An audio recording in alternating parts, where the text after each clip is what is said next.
Hi everyone, this is Quotidian Light, and this is VEDA day 10. And I missed 2 days.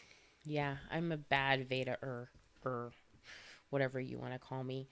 So what have I been doing for the past 2 days? I've really been working hard on my character development. I went to writers group Wednesday night, and I had a wonderful time.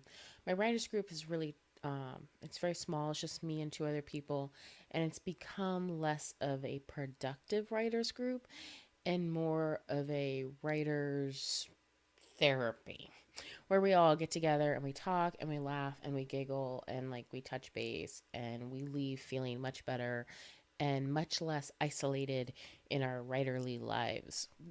I honestly, every 2 weeks, it's a huge sanity. It's a huge dose of sanity for me. And I'd actually gotten quite a bit done right beforehand. I went early, like I do a lot of times, because I know we're not going to get that much done, even though we try to. And so I got there early and I knocked out a bunch more character backgrounds. And this part takes the longest of the snowball, in my opinion. Really fleshing out the characters takes the longest because I have so many characters. I'm outlining 5 books. And so right now I've got 17 characters. The character list keeps growing. And I want to have like a really firm view of every single one of them. Most of my characters right now are complete up until this point. Like most of them, I have their backgrounds, I have their goals, I have their ambitions, I have their values. I think I've got 4 more to do, which I'm going to knock out tomorrow morning. And then once I'm done with that, then I'm going to go back through and do one sentence summaries and one paragraph summaries of each character's view of their story from their point of view. And I would like to have all of those done by tomorrow evening, which means it's going to be a very long day for me. As far as word count, you know, when you're talking about outlining, trying to do word count on outlining is just not really. I can't speed through this. I have to sit down and think at this point because the more thought I put into this, the less problems I'm going to have after I'm done writing those rough drafts. And so I've really just been focusing on putting in value, really.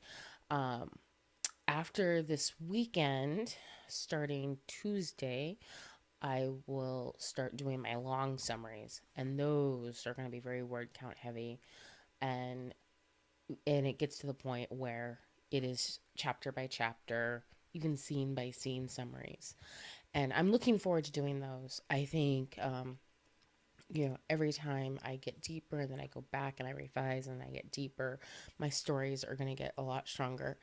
And I feel like I'm going to come out of NaNoWriMo with full outlines for all 5 books and really ready to just sail right in and knock them out. I'm happy with where these stories are going. It's not in my genre, but I like the stories. I feel like the stories are good stories, and I feel like they have enough interesting things that I can play with within the genre that writing them is going to be fun. And that's necessary. That really is necessary. As far as my reading, right now I'm finishing up the Snowflake Method book, and I'm actually liking it a lot more than I thought I would. It's written very simply. It's written kind of like as if it was a fairy tale, and through the fairy tale I'm learning all of these techniques and things. What I like about it is that the information is actually staying in my head instead of it being something I have to keep every time I outline something. I have to go to the website and look at the blog post and then start do it that way. I really want to digest the information and make that information my own.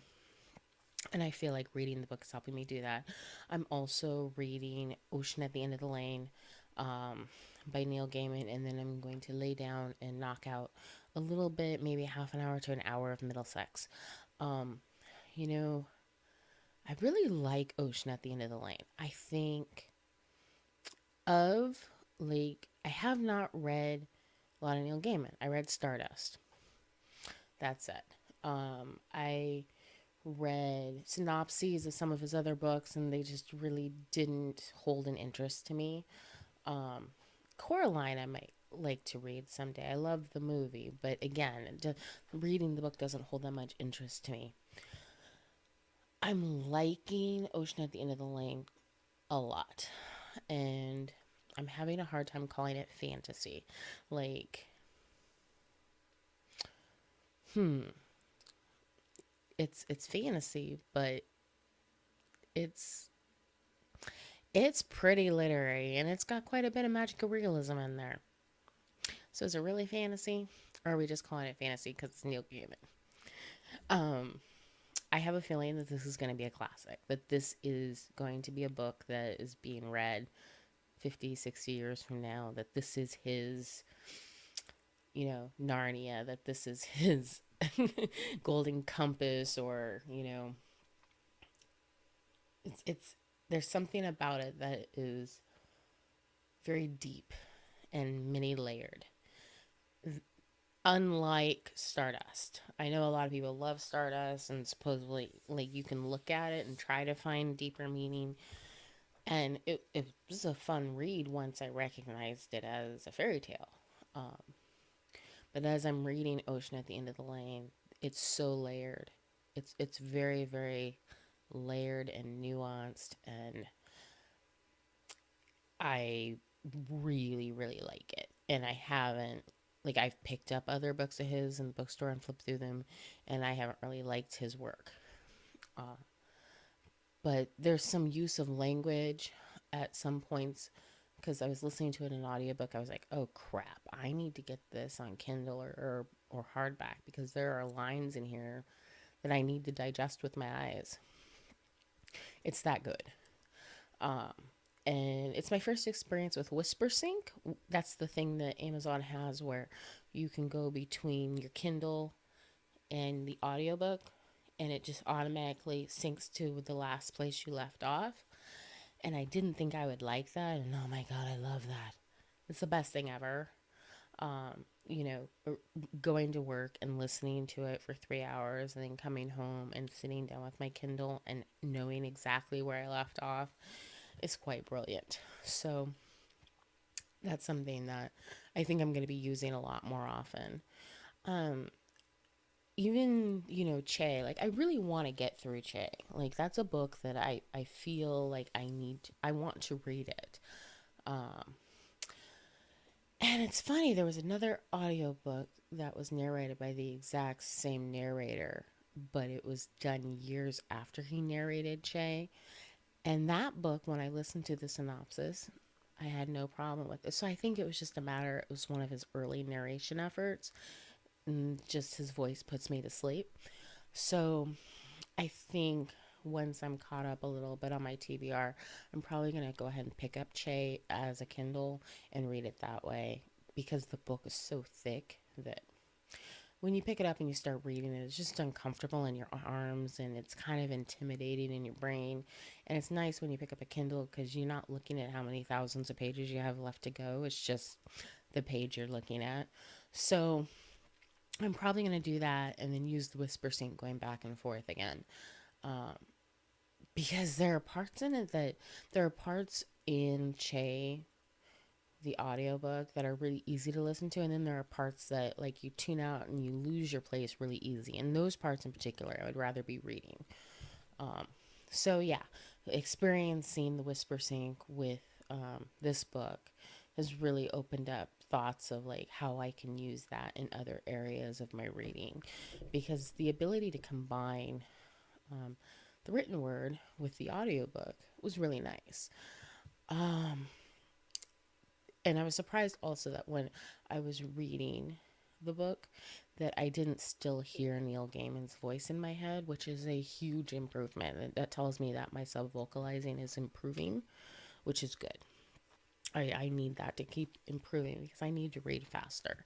So I know I'm not going to sit here and ramble. I just, I love this book. I love it on many levels, and I'm surprised and I'm impressed. And I would love to be able to grow up and use language like that. And I like his narration. I can tell like there's an actor in there. Whether I don't know if he has an acting background, but he doesn't read like a novelist. He reads like a voice actor, and it's not done in an obnoxious way. It's beautifully narrated, absolutely beautifully narrated. And that's something that I would like to be able to do someday.